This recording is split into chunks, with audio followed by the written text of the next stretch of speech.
Let's start to play.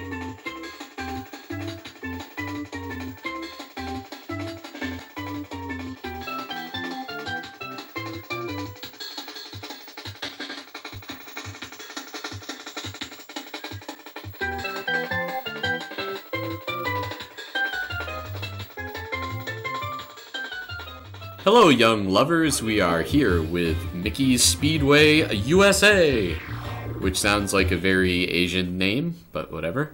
It makes sense, though, because I'm sure Asian people made this game. So you get your standard Rumble Pack thing there, and now here we are in the common room here, which is kind of cool. I skipped through some of the storytelling because we're really only interested in the mechanics and the actual game part of this. So this game actually came a little bit late in the game because it's 2000, and the Japanese launch of Nintendo 64, I believe, was around 1996. The USA was 1997. So to us round eyes, this was, 3 years after, and it's not really that significant of a change, really, mostly because it uses the programming from Diddy Kong Racing, which was another really cool game. So this is an unsung game, I feel anyway, for the Nintendo 64. It's basically Diddy Kong Racing and Mario Kart kind of rolled into one. The sound aspect of it, like, they have horns, which is something that in many racing games, even that motorcycle one, Road Rash, you don't have a horn, and there's certainly free buttons in Road Rash. But yeah, I liked this. I liked listening to the characters talking, and yeah, it's pretty fun. So the basics are, you're collecting coins, and those coins are essentially hit points, and if you get hit too much, I believe you're basically just, you foul out of the race.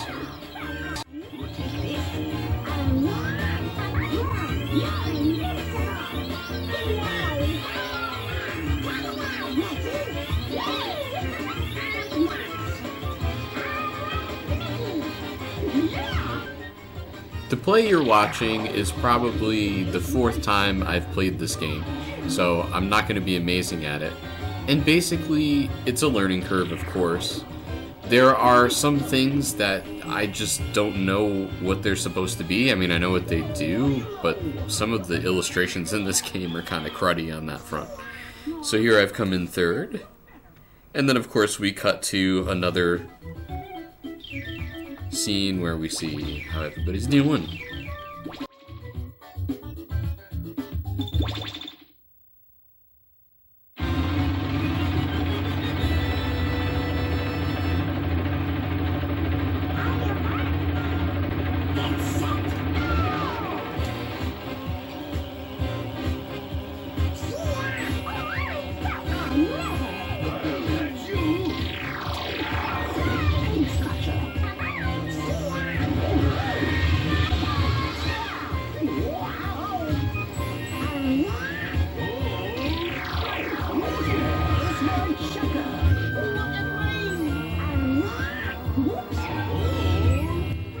So here we are on the second race, and you can see the corners are a little bit crazier, and the racetrack itself is a little crazier.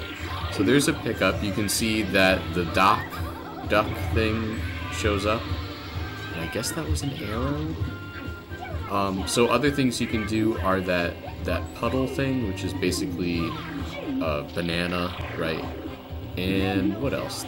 There's a couple things that will take out other drivers in front of you and behind you, like that airplane thing. And also, as in Diddy Kong Racing, you can double up on your special items. So you can collect 2 of them and get a greater effect. And I think the max you can collect are 3.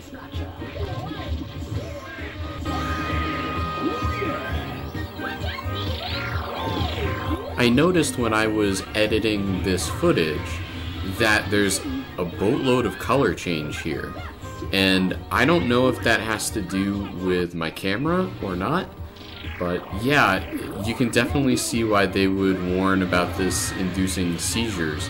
There was a time when I felt sick when I played Diddy Kong Racing.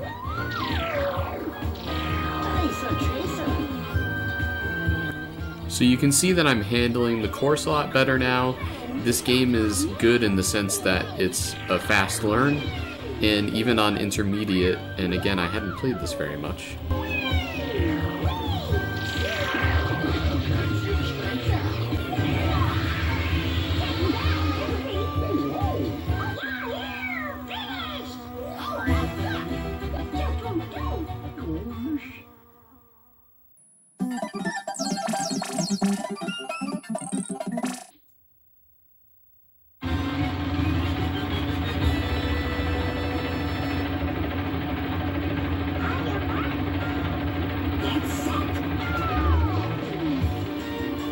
To my disappointment, the typical press go when they say go doesn't actually give you a boost, and it has to do with the voice and the lights not syncing up, and you have to sync to one but not the other, which makes it difficult.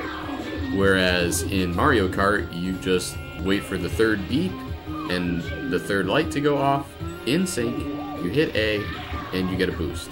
Not so much here. That's a big pet peeve. Even in Diddy Kong Racing you can do that. It's a little bit more precise. It's a little harder to do, but it's not as bad as this. I don't know what this bubble thing is. I guess it's a protective thing. But yeah, the pickups could have been better. Like this baseball thing. What is the deal with that? I mean, I thought there would be more Disney-themed things, but somebody was really slacking in this particular area. Still a good game nonetheless.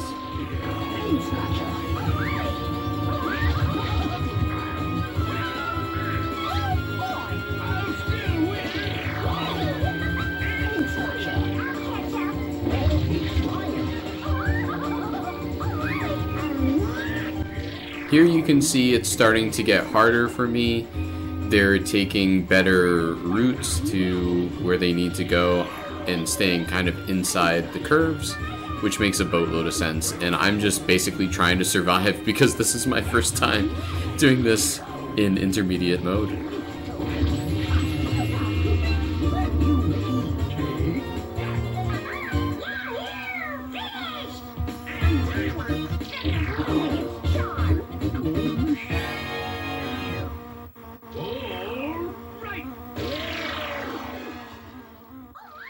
As with most of these sequences in these old racing games, I can do without this.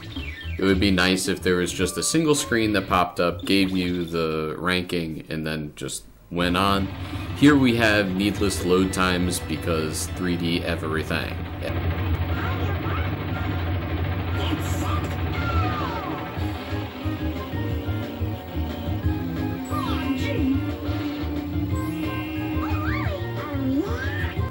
In my defense, I think I'd only played this particular course maybe once, but it was a boatload of fun, and it's challenging too, but it's not too challenging, which is the great part about this game, is it's easily learned. As you can see, most of the concepts that are used in games like Mario Kart and Diddy Kong Racing, like different terrain may slow you down, may speed you up, whatever, hard turns, doing tricks with hard turns, stuff like that. It's all part and parcel here, so yeah, it's a really good blend of a couple different games, and they did well. I don't know why this didn't take off. Well, actually, I kind of do, because GameCube came out, I think, a year after this in 2001, and also prior to that, Sega had released Dreamcast in 1998 or 99, I believe, and that was just worlds away from the Nintendo 64 visually. It was a piece of crap, but it still looked a lot better.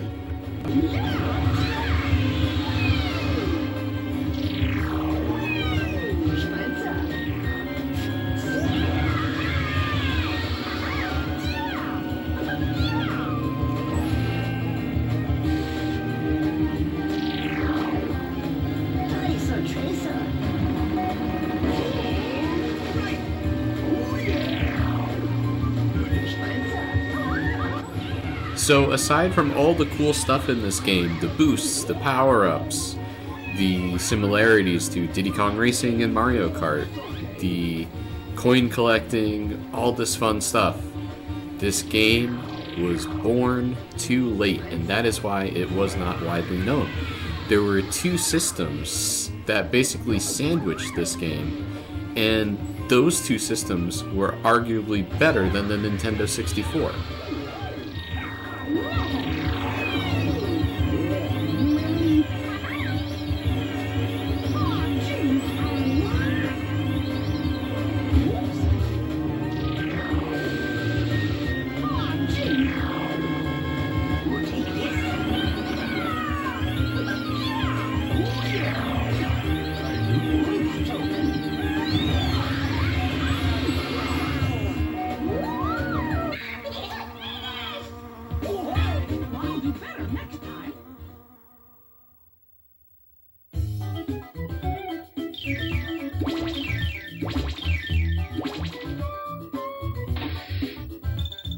Gotta love how the map has no names for places, just pins.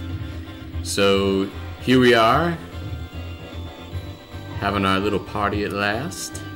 And there is no skyfish like there was in Mario Kart. It's really a piranha thing. But in the video I made, I call it the skyfish, and I always traditionally call it the skyfish. So yeah, thanks for watching this stupid game. It was fun to play. It was fun to discover. Woohoo!